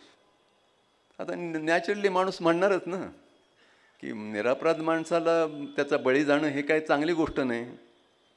मग तिने सांगितलं की माझा नवरा निरपराध आहे आणि त्याला कट करून या प्रकारे गुंतवण्यात आलेलं आहे आणि तो आता फाशी जाईल, तर याच्यासाठी तू काय करणार आहेस? तो म्हटलं मी विचार करतो आणि सांगतो. त्यांनी त्याचं लेखन बाजूला ठेवलं आणि 4-5 वर्ष काय असेल मला आठवत नाही, त्यांनी ती संपूर्ण केस जी आहे त्या केसचा अभ्यास केला, सगळं बाजूला ठेवून. आणि अभ्यास करून एक दिवस मोठं पत्र, open letter to the people of France, Le Monde नावाच्या पेपरमध्ये ते पत्र लिहिलं की to the people of France. आणि ते पत्र वाचताच संपूर्ण देशभर खळबळ माजली. आता ह्युगो म्हणतोय म्हटल्यानंतर ते प्रत्येकाने सिरियसली घेतलं. ह्युगोचं म्हणणं असं जर असेल तर हे खळबळ याच्यासाठी माजली की अरे हा निरपराध माणूस बळी जाईल, तू गेली इतकी वर्ष तो तुरुंगात आहे आणि त्याला तर काय जन्मठेप किंवा काय जे काय झालेलं असेल ती शिक्षा झाली आणि ती चूक आहे. लोकांनी प्रचंड मोठा उठाव केला एका अर्थाने. जनमानसामध्ये हा जो एक क्रोध भावना जी आहे ती प्रचंड वाढली आणि त्या देशाच्या सरकारला जनभावनेचा आदर करून तो खटला पुन्हा उघडावा लागला. दरम्यानच्या काळामध्ये ह्युगोला त्या 3 जे सेनापती होते त्यांनी इतकी दमबाजी केली की त्याच्या मित्रांनी सांगितलं भाऊ तू देश सोडून निघून जा. तो तिकडे इंग्लंडमध्ये गेला राहायला. आणि हा खटला उघडल्यानंतर सुरू झाल्यानंतर ते सत्य यांनी संशोधनच केलेलं होतं ह्युगोनी. ते सुद्धा मुद्दे विचारात घेऊन हळूहळू लक्षात असं आलं की आता हा सुटणार आहे आणि हे जे लोक आहेत हे अडकणार आहेत. मग मित्रांनी त्याला सांगितलं की तू परत ये, परिस्थिती जरा बदललेली आहे सगळी आता. आणि तो परत आला. आता ह्युगोचं आणखीन व्यक्तिगत चरित्र आणखीन वेगळं खूपच आहे. म्हणजे त्याला मुलबाळ नव्हतं बायकोपासून. मग ते हा 50शीत असताना त्या एक 18 वर्षाच्या मुलीशी प्रेमसंबंध, त्या संस्कृतीमध्ये या सगळ्या गोष्टी होत असतात आणि तिच्यापासून मुलं झाली त्याला. मग ते पहिल्या बायकोनी तिला घेतलं जवळ आणि ती मुलंही घेतली आणि सगळे ते एकत्र राहत होते. असो तो परत आला. नंतर एका फार्म हाऊस आपल्याकडं असतं तशा ठिकाणी राहिला. रात्रीचं त्यांच्याकडं थंडी असल्यामुळं ते जाळ पेटवायत आतमध्ये सगळं बंद होतं. त्यामुळं कार्बन मोनॉक्साईड होऊन ते सगळं कुटुंबच गेलं हे करून. तो मेला आहे, पण ह्या माणसाला न्याय मिळाला. हा माणूस त्याची शिक्षा त्याला माफ करण्यात आली आणि उलट खोटा खटला करणारे म्हणून यांना काहीतरी झालं असेल. मुद्दा याच्यातला असा आहे की एखादा लेखक काही म्हणतो ते त्या देशातले नागरिक अत्यंत गंभीरपणे घेतात. साहित्याचा सन्मान अशा परिस्थितीमध्ये होत असतो. महत्त्वाची गोष्ट आहे ती, प्रभाव आहे त्याचा तो. आता मी मगाशी म्हणलो की आपल्याकडं आज या दर्जाचं लेखन, या दर्जाचा प्रभाव पाडणारे लोक जवळपास नाहीत. पण तुम्ही बघा, उदाहरणं मी तुम्हाला सांगू शकेल, मराठी भाषेत नसेल तर शेजारच्या तेलंगणामध्ये, मला एका कवीचं नाव आठवत नाही, तुम्ही कुणी मदत करू शकाल, वरवरा राव आणि त्याच्याबरोबरीने मुळात मराठीच माणूस आहे तो, पण तेलंगणामध्ये जन्मलेला. तर हे जे 2 कवी होते हे नक्षलाईट म्हणून त्यांच्यावर शिक्का बसलेला होता. पण जनमानसावर इतका प्रभाव होता यांचा की लाखाच्या सभेपुढं ते संपूर्ण मतपरिवर्तन करू शकत असत कवितेने आणि भाषणाने. त्यांच्यावर अनेकदा हल्ले झाले, अनेकदा त्यांना मारण्याचे प्रयत्न झाले. आता ही नुसती शाहिरी नाही, तर त्याच्या शब्दामध्ये, विचारांमध्ये जे काही प्रभाव टाकणारा आहे त्याच्यातून माणसांच्या मनामध्ये त्याच्याविषयी आदर निर्माण होतो. आपण समजा आता आपल्या भाषेचा विचार केला तर आपल्या भाषेमध्ये या प्रकारे जनमानसांच्या मनामध्ये घर करणारं श्रेष्ठ असं कधी काही झालेलं आहे का? झालेलं आहे. इसवी सनाच्या 13व्या शतकापासून इसवी सनाच्या 17व्या शतकापर्यंत सलग 400 वर्षे मराठीमध्ये अव्वल दर्जाची कविता सतत लिहिली गेलेली आहे. मी जे सांगतोय ते नामदेव ज्ञानेश्वरापासून ते एकनाथ ते शेवट तुकाराम, तुका झालासे कळस, ही जी संपूर्ण 400 वर्षांची दीर्घ परंपरा आहे, हिच्यामुळं किंवा ह्यामुळं महाराष्ट्राची, मराठी लोकांची मानसिकता पूर्ण बदलली. पार्श्वभूमी काय होती? पार्श्वभूमी अशी होती की हा काळ कोणता आहे? 13वं शतक म्हणजे रामदेवराव यादवाचा काळ आहे. देवगिरी प्रतिष्ठान, तिकडं उदगीर, 4 ठिकाणी त्याची राजधान्या होत्या, मुख्य राजधानी प्रतिष्ठान. तर त्या काळामध्ये जो धार्मिक जुलूम आहे आपल्या हिंदू धर्मातला तो प्रचंड वाढलेला होता. व्रतवैकल्ये, उद्यापने याचाच सुळसुळाट झालेला होता. सामान्य माणूस या सगळ्याला अत्यंत शिणलेला, त्रासलेला होता. जो प्रधान होता हेमाद्री नावाचा, हेमाडपंथी देवळे आपल्याला माहिती आहे ना. तर त्या हेमाद्रीचा एक ग्रंथ आहे चतुर्वर्ग चिंतामणी. त्याच्यामध्ये कोणत्या पापाला कोणत्या शिक्षा आणि कोणत्या देवतेच्या पूजन करायचं याचं संपूर्ण तपशील दिलेलं आहे. आणि त्याप्रमाणे सगळ्यांनी हे करायचं. या सगळ्याच्या विरुद्ध आवाज उठवणारे 2 धागे महाराष्ट्रामध्ये निर्माण झाले. एक महानुभवपंथीयांचा, चक्रधराचा, आणि दुसरा ह्या संत कवींचा. जे नामदेव, ज्ञानेश्वर, एकनाथ, तुकाराम, हा त्या महानुभवपंथीयांचं जरा जगभर पसरलं खरं म्हणजे. अफगाणिस्तानपर्यंत महानुभवपंथ आहे, पंजाबमध्ये, गुजरातमध्ये नावं वेगळी आहेत. पण हे जे ह्या लोकांनी जे सुरू केलं त्याच्यामुळं काय बाबा फार एवढे वैकल्यान वगैरे भानगडी करायची गरज नाही. एक काळा विठोबा आहे, विटेवर उभा आहे आपला सामान्य माणसाचा देव, त्याला नमस्कार करा, सगळ्या गोष्टी ठीकठाक होतील.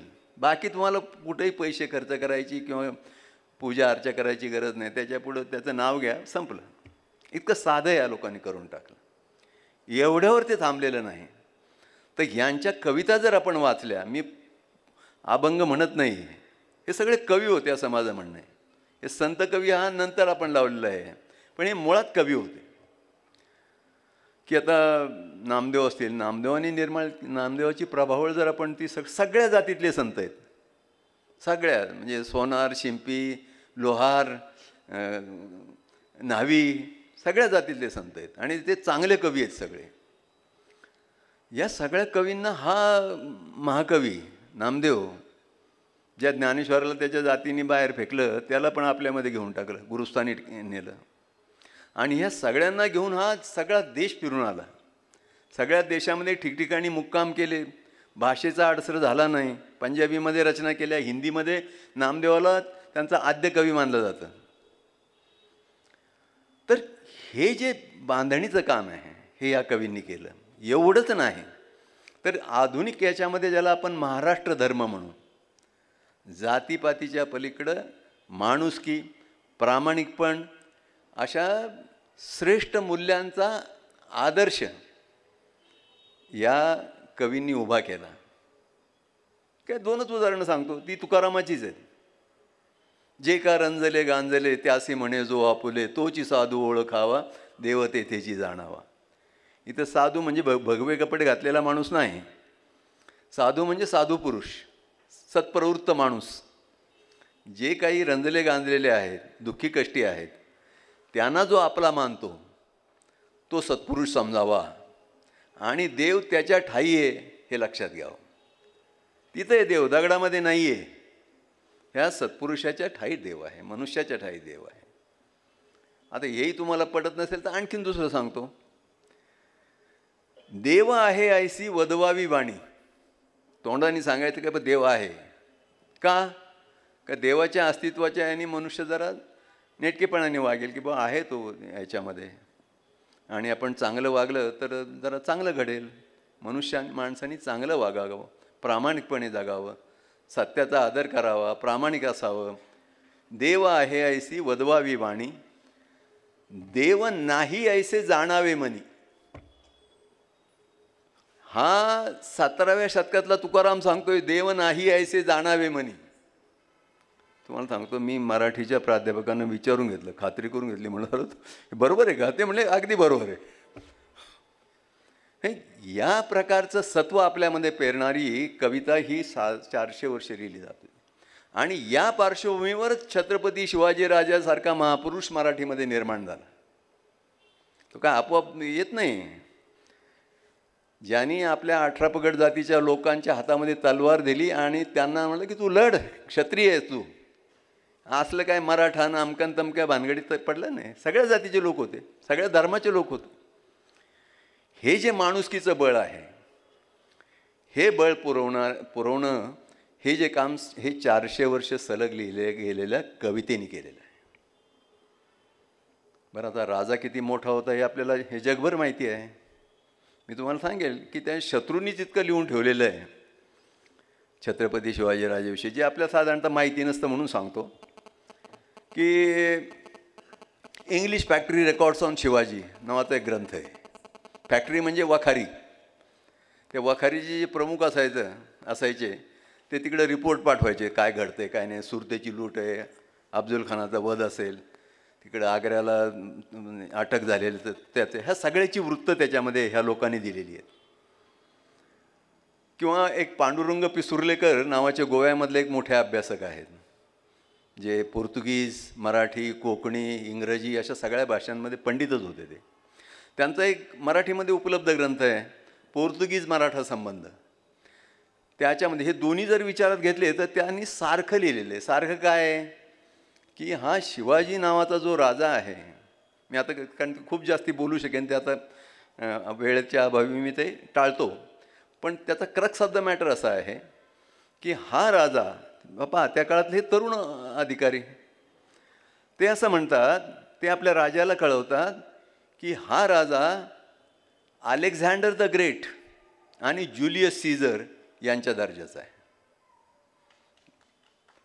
छत्रपती शिवाजी त्यावेळेला एक 32-34 वर्षाचा माणूस असेल. आणि हे लोक त्याच्याविषयी त्यांच्या मनामध्ये इतकी दहशत, भीती आणि आदर हे सगळं एका वेळेला होतं. आणि शत्रू त्यांच्याविषयी हे सांगतात. तर या प्रकारचा महापुरुष आपल्या भाषेमध्ये निर्माण होणं हे श्रेष्ठ साहित्य निर्माण होऊन त्यांनी जे काही संस्कार लोकांच्या मनामध्ये रुजवले त्याचा परिणाम तो आहे असं मी मानतो.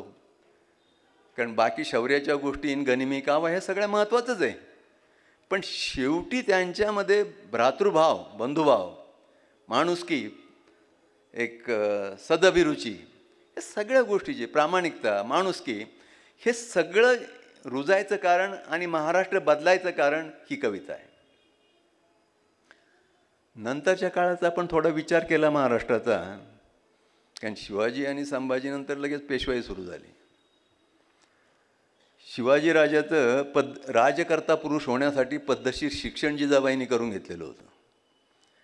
पेशव्यांना दुर्दैवाने तशी संधी मिळाली नाही. एक तर त्यांच्याकडं तशी पूर्वपरंपराच नव्हती.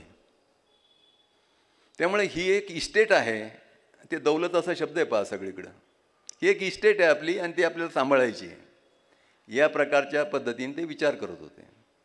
दुसरी गोष्ट, त्यांचं जे वाचन होतं त्याच्यावर अलीकडे काही विद्वानांनी, भास्करच्या अनेक मित्रांनी नवीन लेखन केलेलं आहे.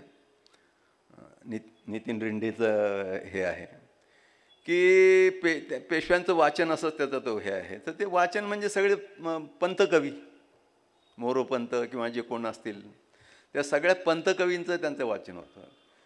हे त्यांच्या कक्षेच्या बाहेर होते. बरं, पुन्हा राजधर्म शिकायला पाहिजे, ते पद्धतशीर शिक्षण त्यांना सहसा मिळालं नाही. हे मी का सांगतोय, तर आपल्या महाराष्ट्र धर्माचं नुकसान झालं म्हणून सांगतोय.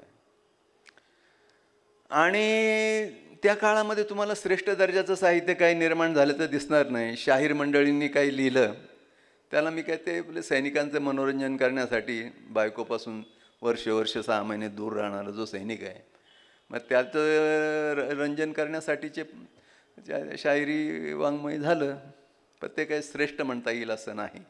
आणि अधोगतीच लागली एका अर्थाने. म्हणजे नंतरच्या काळामध्ये अव्वल इंग्रजी आमदानीमध्ये चिपळूणकर हे मोठे विद्वान मानले जातात. चिपळूणकरांच्या निबंधमालेमध्ये त्यांनी विचार आपले मांडत असत. चिपळूणकर आणि महात्मा फुले हे समकालीन. महात्मा फुलेंना अगदी अलीकडच्या काळापर्यंत कोणी लेखक मानत नव्हतं.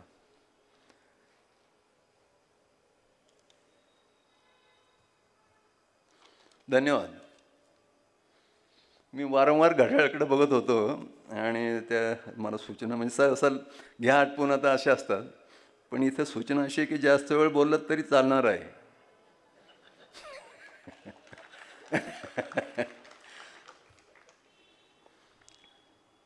तर बघा की विष्णूशास्त्री चिपळूणकर आणि महात्मा ज्योतिराव फुले हे समकालीन एकाच काळातले. आता फुल्यांचं तुम्ही अत्यंत ओरिजिनल असं हे आहे. म्हणजे तुकारामाच्या कवितेचा फुल्यांवर फार मोठा हे आहे.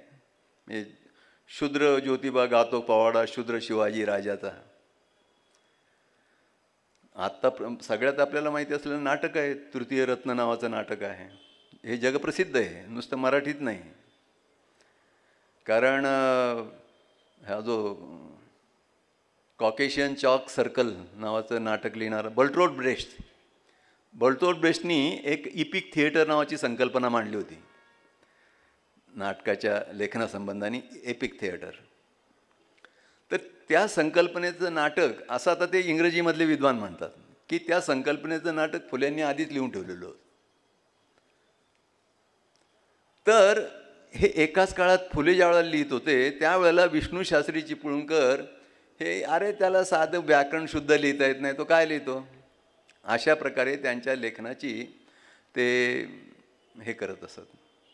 दुसरी गोष्ट, चिपळूणकर म्हटले की काय की मराठी भाषा, त्यांनी एका ठिकाणी म्हटलेलं आहे की मराठी भाषा ही एखाद्या नूतन भूमिकेप्रमाणे असून तिची मशागत अद्याप व्हावयाची आहे, म्हणून तीस एकीकडून इंग्रजी आणि दुसरीकडून संस्कृत यांचा आधार तीस द्यावयास पाहिजे.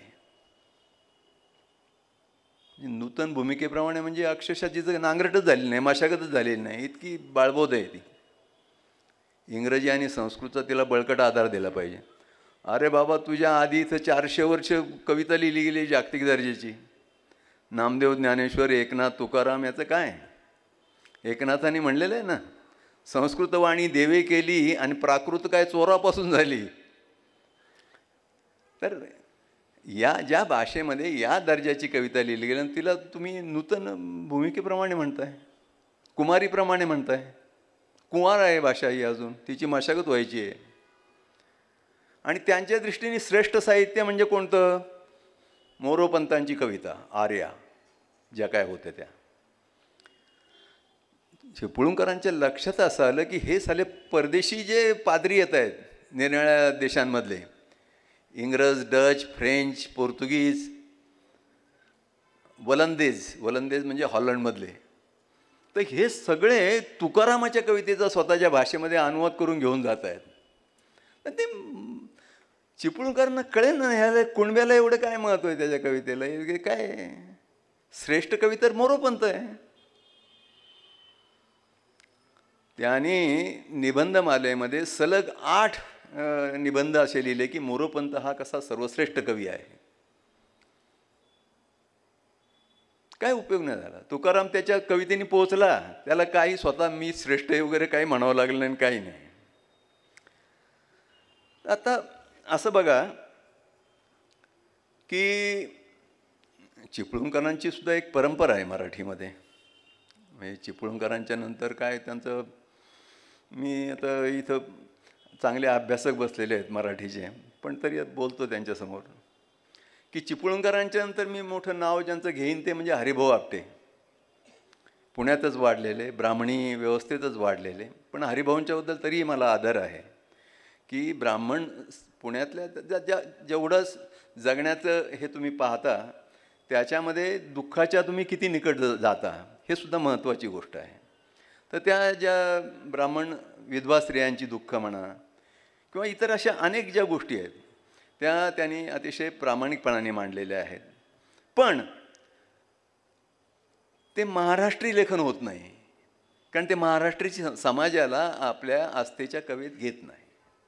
हा त्याचा एक अपुरेपण आहे. मग ही परंपरा जी आहे की टिळक, हरिभाऊ यांच्या नंतरच्या तुम्हाला फडके, खांडेकर हे मोठे लेखक दिसतात. आणि हे बव्वंशी रंजनवादी, एक फडक्यांची एक कादंबरी वाचली तरी 200 कादंबऱ्या वाचल्यासारखंच आहे. ते काय पुन्हा पुन्हा तेच असतं. नावं बदललेली असतात, प्रसंग बदललेले असतात, पार्श्वभूमी बदललेली असते, या प्रकारचं. आणि ही शेवटच्या याच्यातले रंजनवादी म्हणजे अलीकडचे लेखक काय 2-4 नाव सांगता येतील, श्रीधर जोशी, गंगाधर गाडगीळसुद्धा. तिथं नंतर ही परंपरा लोपच पावली जवळजवळ. कारण स्वातंत्र्याच्या मागं पुढं जन्मलेल्या 18 पगड जातीतल्या लोकांनी लिहायला सुरुवात करून आमूलाग्र क्रांती मराठी साहित्यामध्ये करून टाकलेली आहे. याचा अर्थ मराठी लोकांची साहित्याविषयीची आस्था बदलली का? नाही, पण लेखन बदललेलं आहे. मी ज्या महात्मा फुल्यांचा उल्लेख केला तर ती परंपरा आपल्याला तुकारामापासून घेता येते की तुकाराम, महात्मा फुले, नंतर आधीमध्ये पुढं हे करत साने गुरुजी आणि त्याच्यानंतर 60मधले लेखक सगळे ते आजच्या 18 पगड जातीतले लेखक. ही फार सशक्त परंपरा आहे. त्यामुळं मी असं ज्या वेळेला म्हणतो की परंपरा म्हणजे पाठीमागच्या भूतकाळामध्ये खूप काय असतं, पण आपल्याला आपली रेघ निवडता आली पाहिजे. आणि ती रेघ निवडली की आपल्याला काय करायचं आहे हे समजतं. आता प्रश्न असा आहे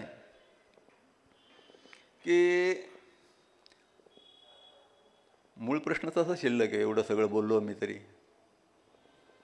की साहित्य कशासाठी? साहित्य हे समाज बदलण्यासाठी. हा अनुभव आपल्या भाषेला याच्या आधी फक्त एकदाच आलेला आहे. म्हणजे अगदी प्राचीन काळामधले मला माहिती नाही. म्हणजे मराठी भाषा ही प्राचीन आहे. सातवाहनांच्यापासून किमान आपल्याला माहिती आहे ही भाषा आहे. सातवाहनांच्या काळातला किमान एक ग्रंथ आजही उपलब्ध आहे. मधल्या काळामधल्या अनेक ग्रंथ उपलब्ध आहेत की उदाहरणार्थ पाणिनीच्या समकालीन असलेला वररुची नावाचा वैयाकरणी, ज्यांनी प्राकृत प्रकाश नावाचा ग्रंथ लिहिलेला आहे, तो उपलब्ध आहे. आपल्या मुंबई मराठी ग्रंथ संग्रहालयाने प्रकाशितसुद्धा केलेला त्याचा मराठी अनुवाद आजच्या मराठीतला. किंवा 8व्या शतकामधले काही पुस्तकं आहेत की उद्योतन सुरीचा एक ग्रंथ आहे. कोणता बरं कुवलय मला आहेच, पण हा जो हे ना मला आठवेल, नाव आठवेल. तर मला मुद्दा सांगायचा हे होता की उच्च दर्जाची जर साहित्य निर्माण होण्याची आणि लोकमानसावर प्रभाव टाकण्याची क्षमता साहित्याने कमावली तर लोक अशा साहित्याचा आदर करतील, करतातच, आणि राजकारणीसुद्धा त्याला महत्त्व देईल. आज परिस्थिती अशी आहे की सरकार दरबारी हेलपाटे घालणारे, तेवढ्या मान्यतेवर अनेक गोष्टी मिळवणारे अशा लोकांची चलती आहे. मी तुम्हाला आधीच म्हणलो की राजकारणी हे हुशार लोक असतात, फार बुद्धिमान असतात, ते अव्वल दर्जाचे अभिनेतेसुद्धा असतात. का जनतेची जनमानसाची नाडी त्यांना ओळखणं त्यांच्यासाठी फार आवश्यक असतं. याच्यासाठी जे जे उपयोगी पडेल त्याचा ते उपयोग करतात. तर आपले आता लेखक जर तिकडे ते जाऊन त्यांनी आपल्याला मोठं म्हणावं म्हणून काय करत असतील, त्यात राजकारण्यांचा काय दोष आहे? आपले लेखकच हे त्या दर्जाचे असतात आणि ते करतात. हे सगळं या प्रकारे चालतं. अशा प्रकारच्या साहित्यातून, साहित्यिकातून यांनी ती अपेक्षा करू नये लोकांनी आपला आदर करावा, आपल्या लेखनाचा आदर करावा. पण गंभीरपणे काही करू पाहणारा लेखक हे सगळं टाळतो. म्हणजे तो काही राजकारणाचा विरुद्ध नसतो, समोर सहज ओळख झाली तर काही हरकत नाही. काय आहे की आपला व्यवस्थेविषयी काही बोलण्याचा जो अधिकार आहे, खुलेपणाने बोलण्याचा अधिकार आहे, मोकळेपणाने व्यक्त होण्याचा अधिकार आहे, त्याचं जतन करणं हे कुठल्याही क्रिएटिव्ह आर्टिस्ट साहित्यिकाचं काम असतं. ती त्याची एका अर्थाने त्याचं भागध्येय असतं म्हणूया. भागध्येय जरा अवघड शब्द आहे, पण ते त्याचं नशीब असतं. ते त्यांनी पेललं पाहिजे, त्यांनी तलवारीवर चालण्याचा सराव केला पाहिजे, पात्यावर चालण्याचा. मी उदाहरण तुम्हाला सांगतो, जुन्या काळातलंच उदाहरण आहे. आपल्याकडं पुरातन काळामध्ये एक ऋषी संस्कृती होती. म्हणजे ऋषी अरण्यात राहायचे आणि ते विद्वान होते अतिशय. तिथं त्यांची पाठशाला असायची. जे गृहस्थधर्मी जे आहेत लोक, आता सगळ्या गोरगरिबांना काही शिक्षण उपलब्ध नसेल, पण ज्यांना कोणाला असेल तर तिथे शिकायला जात असत. वयाच्या 25शीपर्यंत ब्रह्मचर्य आश्रम, नंतर 25 वर्ष गृहस्थाश्रम, वानप्रस्थाश्रम, संन्यासाश्रम, अशी आश्रम व्यवस्था होती. तर त्या काळामध्ये ते तिथं शिकायला जात असत, हे त्यांना गुरु हे विद्या देत असत वगैरे. तर अशा एका गुरुची एक गोष्ट आहे की एक अत्यंत नामवंत असा ऋषी एका राजाच्या, तो राज्य करत असलेल्या प्रदेशामध्ये एका अरण्यामध्ये राहत होता. आणि अतिशय मोठी कीर्ती सगळीकडे पसरलेली होती. तर एकदा राजा त्याच्या लवाजम्यासकट त्या भागातून जात असताना त्याला कोणतरी सांगितलं की इथं ते राहतात. अरे म्हणले, मग आपण त्यांना भेटायला जाऊया. भेटायला गेले तर आता राजा त्याचा सगळा लवाजमा, पॅराफर्नेलिया, तो सगळा असा समोर, आणि हे ऋषी, ती झोपडी होती तिच्या बाहेर जमिनीवर बसलेला होता आणि चमच्यानी किंवा जे काय त्या काळात उपलब्ध असेल, चमचा असेल की नाही आपल्याला माहिती नाही, तर तो खीर पित होता. तर राजाला काय म्हणे, काय खीर, एवढा महान ऋषी साधं खीर पितोय नुसतं म्हणे बसून समोर. तर त्यांनी प्रणाम केला ऋषीला आणि सांगितलं की महाराज, आपण वैभव आहात, आमच्या या राज्याचा ज्ञानाचं वैभव आहात, आणि आपणाला या प्रकारे खीर खाली बसून खीर पिताना पाहून मला अतिशय दुःख झालेलं आहे. तर मी आत्ता लगेच व्यवस्था करतो की सगळ्या प्रकारचा जो शिदा आहे खाण्यापिण्याचा उत्तम प्रकारचा, हा सगळा आपल्याकडे येईल आणि आपल्याला कसलंही काहीही कमी पडणार नाही, अशा प्रकारची व्यवस्था मी करतो आणि हे माझं कर्तव्य आहे राजा म्हणून. तर ऋषी म्हणाला, नको देऊ. तू मला हे सगळं जर दिलंस तर मी तुझा मिंधा होईन, आणि तू समजा उद्या चुकीचं वागलास तर त्याच्याविषयी उच्चार करण्याचं धैर्य मी हरवून बसेन. म्हणून मला खीर पिण्याचा सराव केला पाहिजे. आता हे जे त्यांनी केलं ना, हे कुठंतरी हे स्वत्व जपण्याचं लक्षण आहे. हे स्वत्व जपण्याचं लक्षण जोपर्यंत साहित्यिक प्रकट करत नाही तोपर्यंत श्रेष्ठ दर्जाचं साहित्य निर्माण होणार नाही. एक प्रकारचा रानटीपणा, म्हणजे रानात न राहता सुद्धा रानटीपणा तुमच्या आविष्कारामध्ये येऊ शकतो. सभ्य वागून सुद्धा तुम्ही तो एक अजस्र रानटीपण हे तुम्ही, रानटीपण हे कशासाठी? पूर्ण मोकळं व्यक्त होण्यासाठी.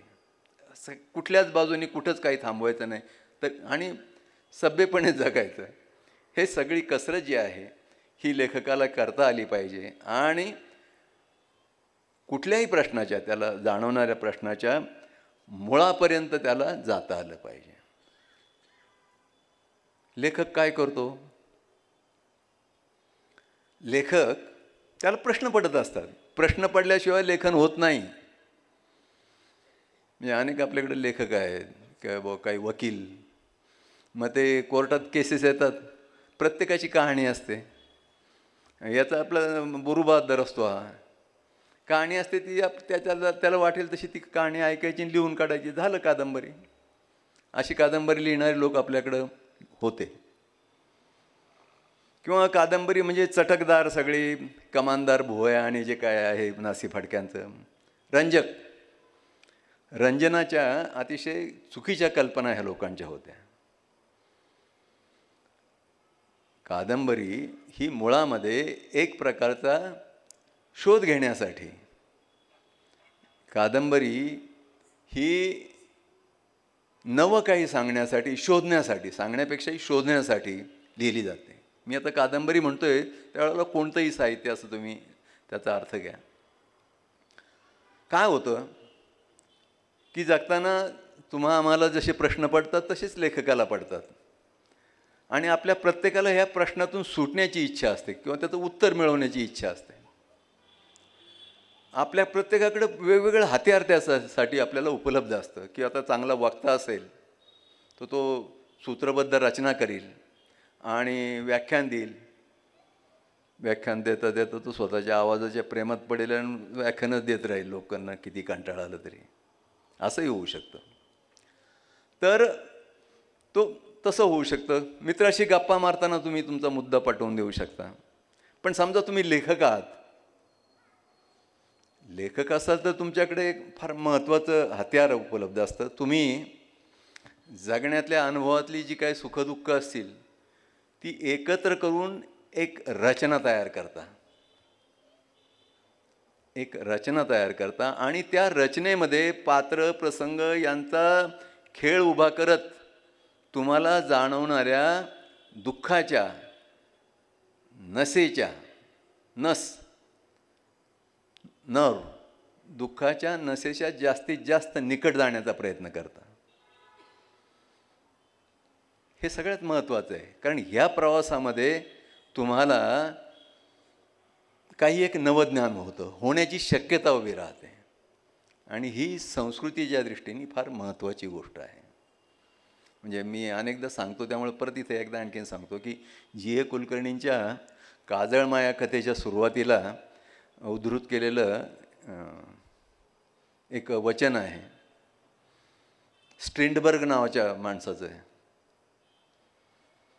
त्यातला पहिली ओळ मी काढून टाकतो, शॅलो पीपल डिमांड व्हरायटी, असं त्यांनी म्हटलेलं आहे. ते जाऊ द्या, ते काय मला फार बरं नाही वाटत.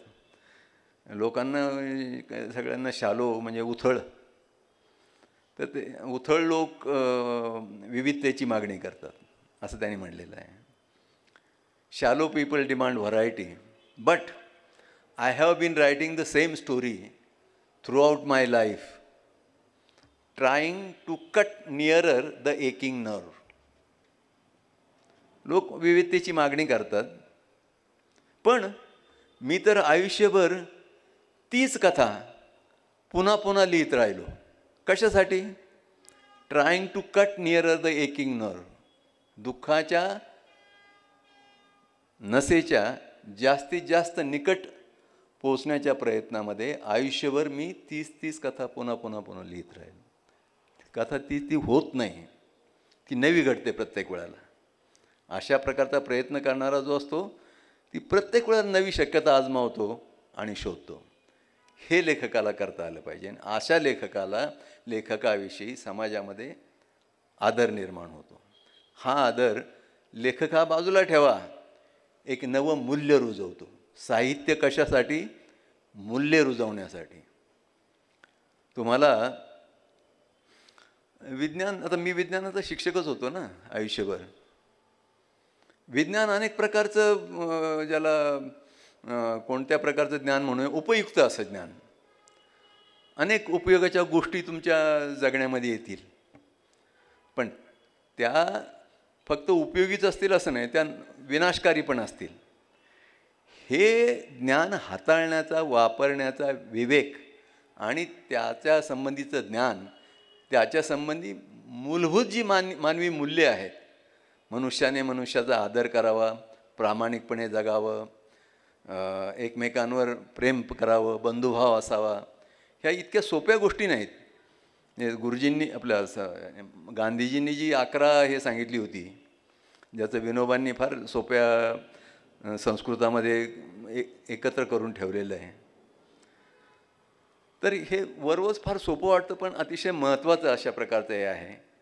आणि या प्रकारचा संस्कार जर समाजावर, लोकांमध्ये करायचा असेल, एक प्रकारची माणसानी माणसाविषयी बाळगायची आस्था जर आपल्याला रुजवायची असेल, तर साहित्य हे अत्यंत महत्त्वाचं कार्य ते करू शकतं. आता तुम्ही म्हणाल, मग ते एवढी वर्ष लोक जगतात, इतकं लिहिलं जातं. असं नाही आहे. प्रत्येक काळ वेगळा आहे, प्रत्येक काळातला माणूस वेगळा आहे, त्या काळाचे प्रश्न वेगळे आहेत. त्यामुळं स्थलकालाच्या चतुर्मिश अवकाशामध्ये ज्या घटना असतात त्या प्रत्येकी नव्या असतात. आणि आजच्या काळाला एक प्रदीर्घ असा मोठं संचित आपल्या पाठीशी असतं, जे तपासून आपण उभे राहत असतो. साहित्य हे आपल्याला जास्तीत जास्त चांगला माणूस घडवण्यासाठी आवश्यक आहे. साहित्य कशासाठी आवश्यक आहे? मनुष्य म्हणून आपल्याला जास्तीत जास्त चांगला माणूस घडवण्याच्या प्रयत्नांसाठी साहित्य आवश्यक आहे. मित्रो, इतका जास्त वेळ आपण ऐकून घेतलं, शांतपणे ऐकून घेतलं, याच्यासाठी खूप अंतःकरणापासून धन्यवाद. नमस्कार.